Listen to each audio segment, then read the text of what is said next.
always had a lot. He's a little bit high and hollow, but it's very nice. It's beautifully balanced and nice off the ground. So that's Shall we try it again without the can we just Sorry, I was nervous. No, that's okay. Drop hand, drop head, don't do anything else.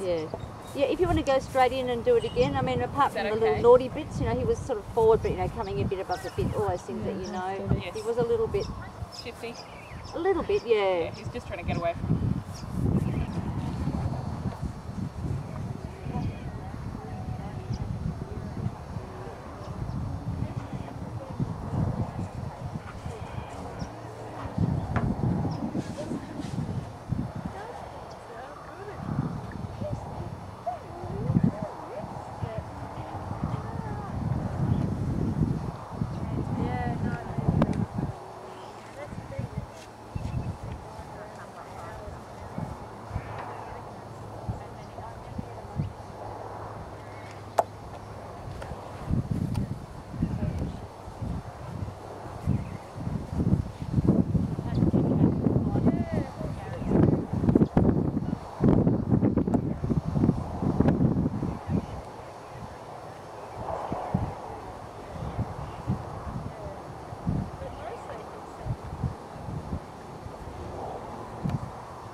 So at novice level, you from halt to trot pretty well without 5 walk steps. No walking.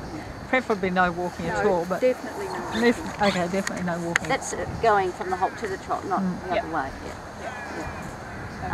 No, that was. And the half circles were very big on this side and very small. I know. I sort of got halfway, but you might find that for a little bit it's a trade-off. Like if you really sort of struggle to get the left one's 10, then he's probably going to lose his rhythm and balance. Strong on the straight, it takes everything I've got to try. So lots and lots of preparation, but you might find, if in terms of marks, okay, it's a bit big, but he kept his rhythm and his balance. If you struggle to make the 10, he'll probably lose his rhythm and his balance. Get a lot slower, and probably. And you're not mark-wise, you're probably not any better off. So probably better to keep him flowing, and because otherwise he might come above the bit because it's too hard.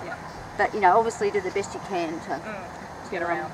And both times, I don't know if you weren't sure that the canter circle was 15 metres. Yeah, I did know.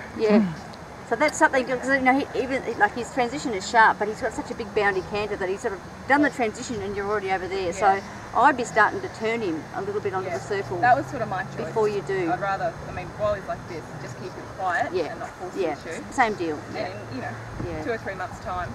You probably could have got the second half a bit smaller though. When you've got the transition there and the start of the circle, it's a little harder. But I'm thinking with that canter, you probably could have got the second half. So if I go wide, it's better to have a wonky circle and do the second half 15 than... Well, it's hard to say for marks, but in terms of his training, definitely. Like he's ready, then you can Because that's all part of starting to get the circle smaller. Yep. It might vary on the day. If he's a bit hotter, like in the first one, well, you might not even bother about it. When he's a bit more relaxed, you can think, okay, you know what, I'll just struggle him around a little bit and try and make it.